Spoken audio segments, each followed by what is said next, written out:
Hello বন্ধুরা, সবাই কেমন আছো? আশা করি ভালো আছো। ভালো না থাকলেও ভালো থাকতে হবে, তাই তো? সে যাই হোক, তো তোমরা বলো যে শীতের সকালে তোমাদের কার কী খেতে ভালো লাগে? যদিও আমরা সবই খাই, তবে আমাকে গরম ভাত ভালোই লাগে।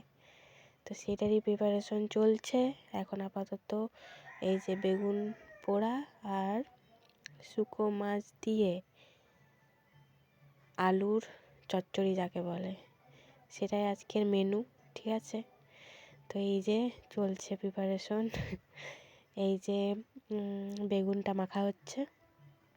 এই যে মাখা শেষ হওয়ার মধ্যে এরপর আমরা গরম গরম ভাত নিয়ে চলে আসবো। এই যে বসে পড়েছি, আমরা এখন খেতে শুরু করি। তোমরা কমেন্টে জানাও কার কী ভালো লাগে, আর একটা লাইক করে দাও।